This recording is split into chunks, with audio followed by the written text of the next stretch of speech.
improving your skills and getting better at what you do doesn't necessarily have to come from doing formal studies or just practice and practice and practice. Recently, I noticed some unexpected ways that my design skills were starting to improve. And so in today's video, I want to talk about 3 unexpected things that have made me a better designer. I'm Tabitha Emma and I'm a brand design educator and designer, and I help creatives go from vision to visuals. And today I wanted to talk about 3 unexpected things that have improved my design skills. And some of these might surprise you because they don't seem like the most typical things that would help you improve your skills. First one is designing Canva templates. Now, I've been an Adobe user for 20 years, and for a very long time I was really resistant to using Canva.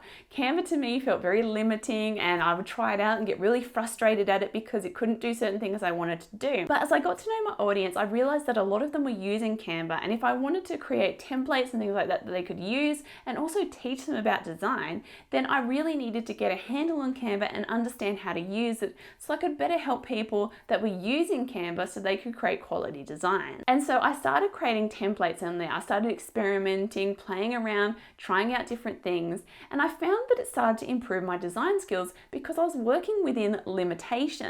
And the thing is, with things like Adobe, anything's possible. And when anything's possible, well, you've got no constraints that you're being pushed to work within. And so in some ways, it's just too open. When you're working within constraints in anything creative, it pushes you to be more creative because you've got to think, how can I make this work within those restrictions, within those constraints? So trying to create these templates within those limitations really pushed my design skills and creativity. I really had to think, how can I make this work with what's actually available, with the elements that's available here, with the tools that's available? How can I make good quality designs? Other thing that really pushed me was trying to think about how I could create the best designs that are going to cover all people's needs. I'm not just creating a design that's just for one particular purpose, for just one brand, and it just has that one thing that it needs to do. It's just that one end design. Instead, I have to create something that's a lot more flexible. It has to be able to be adaptable for different people's needs, for different brands, so that people can adapt it to their own branding, so that people can put their own content in there and make it their own,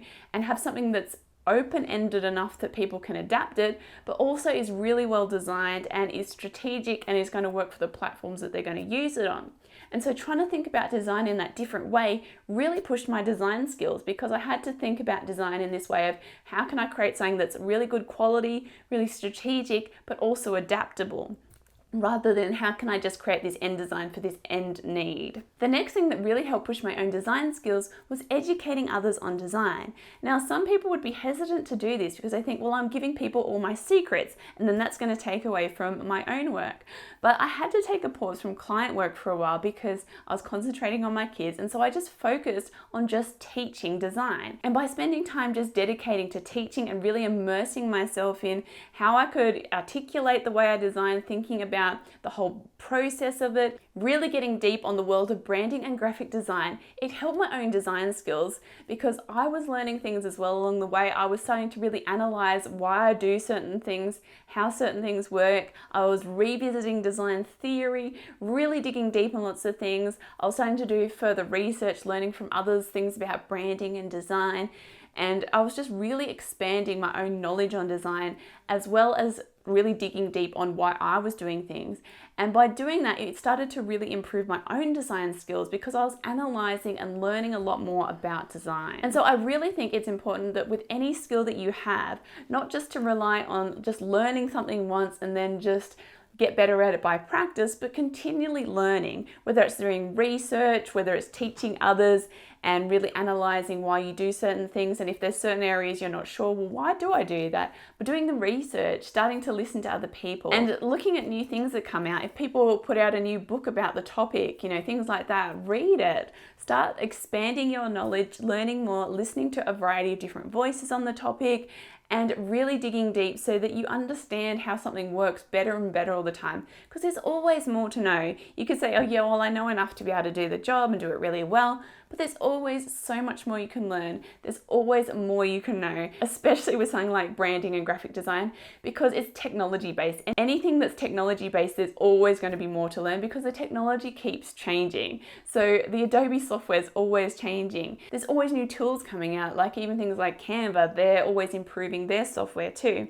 And so there's always more to learn, and people will put out new books and more information on the topics. People have new insights on things. Like I saw new books coming out about branding, and listening to people that had worked in agency level or in marketing and their own view on these things. It all helped improve my own skills because I was just expanding my knowledge, learning more and more, and really diving deep into the topic. It also got me thinking a lot more deeper about why I did certain things, looking back, reflecting on past client work, why certain things worked and why certain ideas were really great ideas, really analyzing the thinking behind some of those things, because sometimes some of those things just sort of came naturally to me from working in the business for a while. But really analyzing why it was that something worked, why it was that something was really effective or a really great idea, was a great way to then think, well, how can I then use that information whenever I have a new project to really enhance that new project as well. And the final one is having more competition. Now, this is probably an unexpected one. How can having more competition improve your own skills? Well, for starters, it raises the bar. By having more people in your industry, then you have more people raising the bar, people pushing you harder. So you're not just, well, it's just me and a few other people and we're staying on this level. But the more people entering the industry, the more it's going to raise the bar, push things higher, and your skills are going to improve more and more. When I first started out, I felt like I had this really unique niche in working for small creative businesses, because so many people I knew were just working for corporate, big businesses and things like that. And the online business world was sort of still in its baby stages. It wasn't as huge as it is today. Today it is massive. And so I felt like I had a bit of a niche. But the problem is I didn't feel like I had as many peers to encourage me, to learn from, to share resources with. And so I sort of felt like I was sort of going at it alone a little bit. There certainly wasn't all these online courses like there are today and things like that. And so while there were a few other peers and I got to know a few other people, there just wasn't the same kind of level of support as there is today. And so to me, competition isn't really competition. They are peers. These people are going to help encourage you. You can share resources, you can create community, you can learn from one another, and your own skills are going to improve more and more because you're going to be able to share all these different resources, see how other people are doing things, watching their processes and things like that, and you're going to improve more and more. Because the reality is there is actually plenty of work to go around, because the fact that the design industry is growing means that also all other kinds of small businesses are growing. And so there are more small businesses needing design. So while it might seem scary of, this industry is growing, well, a lot of other industries are growing and they all have needs too. And so there's a lot of people out there that are looking for those services. And so the more people that are out there actually helping them, then really it's more about finding your people, finding the people that are going to resonate with you and that you connect to and that you can help. People are going to be drawn to your own style, your own personality. So it's not so much about, oh no, there's all these other people doing what I do. It's just about, well, creating your own unique style, having your personality, being yourself, building your own brand, and attracting the people that are going to be drawn to that. Which of course is why branding is so important, because really having a strong brand is what's going to attract the right kind of people to you, and you're not going to be worried about having all this other competition out there. Instead, you're going to see your competition as peers, people that you can really have a community with, so you can all grow together, and then your brand is going to help you attract the people that are perfect fit for you. I'd love to know which one of these surprised you the most, and which one got you thinking about how you might be able to improve your own skills. Maybe you should start teaching what you do and that will help improve your skills.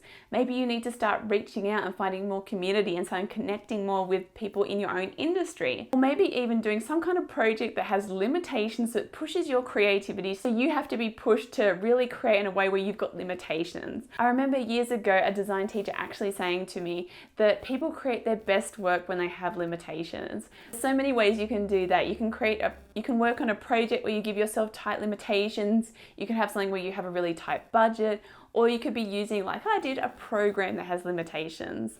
So there's so many ways that you can grow and learn and improve your skills. So I really hope you found today's video inspiring and helpful. And if you'd love to learn more about branding, graphic design, and creativity, then be sure to subscribe to this channel, and I'll see you next time.